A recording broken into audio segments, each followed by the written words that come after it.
ಕರ್ನಾಟಕದಲ್ಲಿ ಕನ್ನಡ ಬಿಟ್ಟರೆ ಅತಿ ಹೆಚ್ಚು ಮಾತನಾಡುವ ಭಾಷೆ ಯಾವುದು? ಮರಾಠಿ, ತಮಿಳು, ಉರ್ದು, ಇಂಗ್ಲಿಷ್.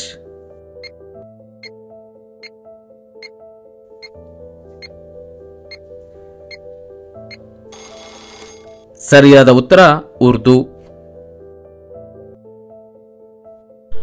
ಮಾನವ ದೇಹದ ಅತಿ ಉದ್ದವಾದ ಮೂಳೆ ಯಾವುದು?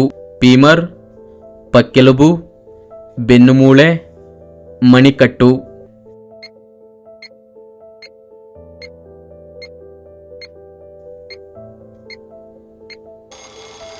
ಸರಿಯಾದ ಉತ್ತರ femur.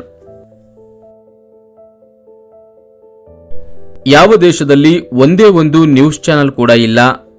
Tokyo, Bhutan, Greek, Norway.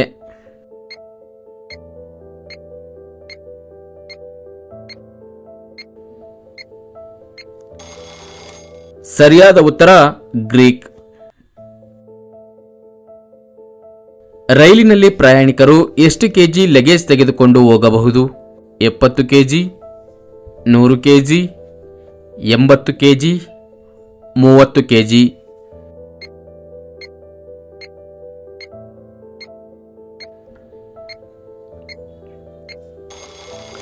ಸರಿಯಾದ ಉತ್ತರ 70 ಕೆಜಿ.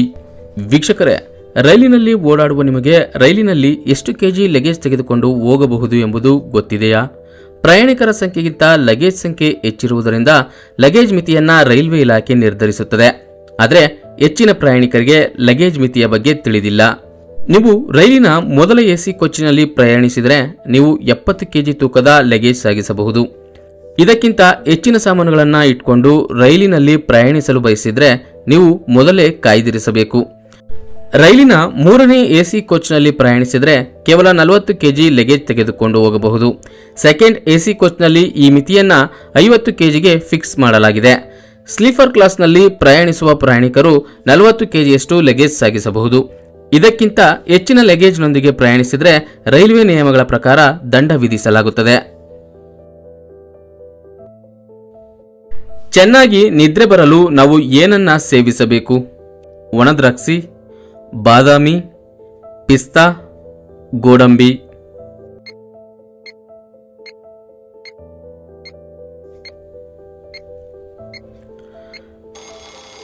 ಸರಿಯಾದ ಉತ್ತರ ಪಿಸ್ತಾ.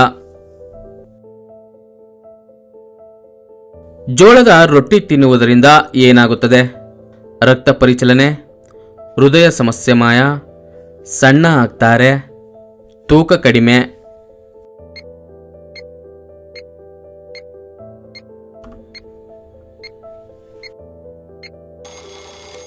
ಸರಿಯಾದ ಉತ್ತರ ಎಲ್ಲವೂ. ಬಾಯಿಯಿಂದ ಬರುವ ಕೆಟ್ಟ ವಾಸನೆಯನ್ನ ಹೋಗಲಾಡಿಸಲು ಏನನ್ನ ತಿನ್ನಬೇಕು? ಚಕ್ಕೆ, ಲವಂಗ, ಓಂ ಕಾಳು, ಏಲಕ್ಕಿ.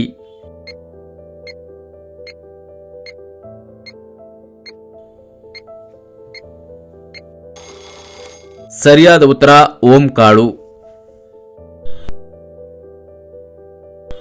ತೂಕ ಇಳಿಸಿಕೊಳ್ಳಬೇಕೆಂದರೆ ಸಂಜೆ ವೇಳೆ ಯಾವ ಕೆಲಸ ಮಾಡಬಾರದು? ತಂಪು ಪಾನೀಯ ಸೇವನೆ, ಫಾಸ್ಟ್ ಫುಡ್ ತಿನ್ನುವುದು, ಜ್ಯೂಸ್ ಕುಡಿಯುವುದು, ಊಟ ಮಾಡುವುದು.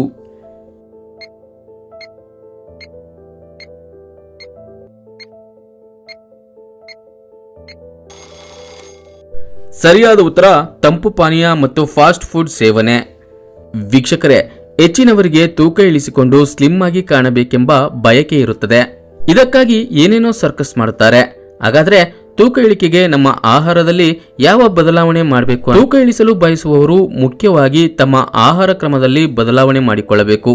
ಫಾಸ್ಟ್ ಫುಡ್ಗಳನ್ನು ಬೇಕಾಬಿಟ್ಟಿ ತಿನ್ನುತ್ತಿದ್ರೆ ಅಥವಾ ಒತ್ತಡದ ಹೊತ್ತಿನಲ್ಲಿ ತಿನ್ನುತ್ತಿದ್ರೆ ತೂಕ ಇಳಿಕೆ ಮಾಡಲು ಸಾಧ್ಯವಾಗುವುದಿಲ್ಲ.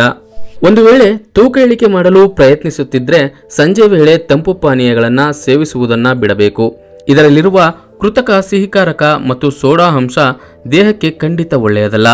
ಅದೇ ರೀತಿ ಚೀಸ್, ಬೆಣ್ಣೆಯಂತಹ ಅಧಿಕ ಕೊಬ್ಬಿನಂಶವಿರುವ ವಸ್ತುಗಳನ್ನು ಸಹ ಸಂಜೆ ಸೇವಿಸಬಾರದು. ರಾತ್ರಿ ಮಲಗುವಾಗ ಮೊಬೈಲ್ ಅನ್ನ ಎಷ್ಟು ದೂರ ಇಟ್ಟು ಮಲಗಬೇಕು? 3 ರಿಂದ 4 ಅಡಿ, 3 ರಿಂದ 2 ಅಡಿ, 1 ರಿಂದ 2 ಅಡಿ 5 ಅಡಿ.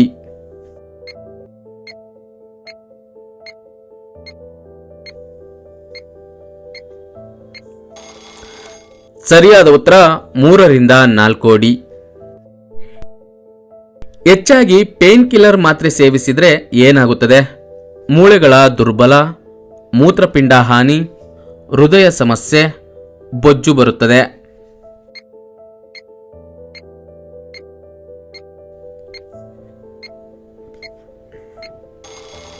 ಸರಿಯಾದ ಉತ್ತರ ಮೂತ್ರಪಿಂಡ ಹಾನಿ. ಯಾವ ತರಕಾರಿ ತಿನ್ನುವುದರಿಂದ ರಕ್ತ ಶುದ್ಧಿಯಾಗುತ್ತದೆ? ಬೆಂಡೆಕಾಯಿ, ಕುಂಬಳಕಾಯಿ, ನುಗ್ಗೆಕಾಯಿ, ಹಾಗಲಕಾಯಿ.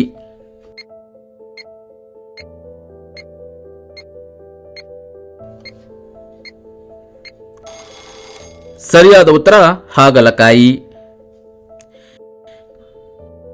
ಯಾವ ಹಣ್ಣು ತಿಂದರೆ ಸ್ಟ್ರೆಸ್ ಎಲ್ಲ ತಕ್ಷಣವೇ ಕಡಿಮೆಯಾಗಿ ಬಿಡುತ್ತದೆ?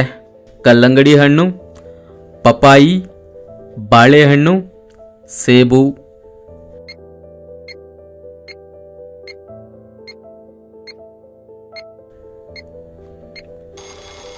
ಸರಿಯಾದ ಉತ್ತರ ಬಾಳೆಹಣ್ಣು. ವೀಕ್ಷಕರೇ, ಓಡ್ತಿರುವ ಕಾಲದ ಹಿಂದೆ ಬಿದ್ದಿರುವ ಮನುಷ್ಯ ಇಂದು ಅನೇಕ ಗೊಂದಲಗಳ ನಡುವೆ ಸಿಲುಕಿ ಒತ್ತಡ ಅಂದ್ರೆ ಸ್ಟ್ರೆಸ್ ಎಂಬ ಮನೋಕಾಯಿಲೆಯಿಂದ ಬಳಲುತ್ತಿದ್ದಾನೆ. ಈ ಒತ್ತಡವನ್ನ ಕಡಿಮೆ ಮಾಡಿಕೊಳ್ಳಲು ಯೋಗ, ಧ್ಯಾನ ಅಂತ ನಾನಾ ಪ್ರಯತ್ನಗಳನ್ನ ಮಾಡ್ತಿದ್ದಾನೆ. ಇದಿಷ್ಟೇ ಸಾಲದು, ನಮ್ಮ ಆಹಾರ ಪದ್ಧತಿಯಲ್ಲೂ ಬದಲಾವಣೆ ಮಾಡಿಕೊಳ್ಳಬೇಕು. ನಿಮ್ಮ ಊಟದಲ್ಲಿ ತಪ್ಪದೆ ಬಾಳೆಹಣ್ಣು ಸೇರಿಸಿಕೊಳ್ಳಿ, ಏಕೆಂದ್ರೆ ಬಾಳೆಹಣ್ಣು ನಿಮ್ಮ ಒತ್ತಡವನ್ನ ತಕ್ಷಣವೇ ಕಡಿಮೆ ಮಾಡಿಬಿಡುತ್ತದೆ. ಬಾಳೆಹಣ್ಣಿನಲ್ಲಿ ಪೊಟ್ಯಾಷಿಯಂ ಅಧಿಕವಾಗಿದೆ. ಇದು ನಿಮ್ಮ ನರಗಳು, ಸ್ನಾಯುಗಳು ಮತ್ತು ಹೃದಯದ ಕಾರ್ಯನಿರ್ವಹಣೆಗೆ ಮುಖ್ಯವಾಗಿದೆ. ಕಡಿಮೆ ಪೊಟ್ಯಾಷಿಯಂ ಸೇವನೆಯು ಹೆಚ್ಚಿನ ಮಟ್ಟದ ಆತಂಕ ಮತ್ತು ಖಿನ್ನತೆಗೆ ಕಾರಣವಾಗುತ್ತದೆ. ಬಾಳೆಹಣ್ಣುಗಳಲ್ಲಿ ವಿಟಮಿನ್ B6 ಸಮೃದ್ಧವಾಗಿದ್ದು ಇದು ಸಿರೋಟೋನಿನ್ ಅನ್ನು ಉತ್ಪಾದಿಸುತ್ತದೆ. ಈ ಸಿರೋಟೋನಿನ್ ಮನಸ್ಥಿತಿಯನ್ನ ನಿಯಂತ್ರಿಸುತ್ತದೆ ಮತ್ತು ಆತಂಕವನ್ನ ಕಡಿಮೆ ಮಾಡುತ್ತದೆ. ಬಾಳೆಹಣ್ಣುಗಳು ಟ್ರಿಪ್ಟೋಫಾನ್ ಅನ್ನು ಹೊಂದಿವೆ. ಅವು ನಿಮಗೆ ಶಾಂತವಾಗಿರಲು ಸಹಾಯ ಮಾಡುತ್ತದೆ. ಕಲ್ಲಂಗಡಿ ಹಣ್ಣಿನ ಬೀಜ ತಿನ್ನುವುದರಿಂದ ಏನಾಗುತ್ತದೆ? ಕೂದಲು ಬೆಳೆಯುತ್ತೆ, ಕಣ್ಣಿನ ದೃಷ್ಟಿ ಸುಧಾರಣೆ, ಹೃದಯದ ಆರೋಗ್ಯ, ಶ್ವಾಸಕೋಶ ಆರೋಗ್ಯ.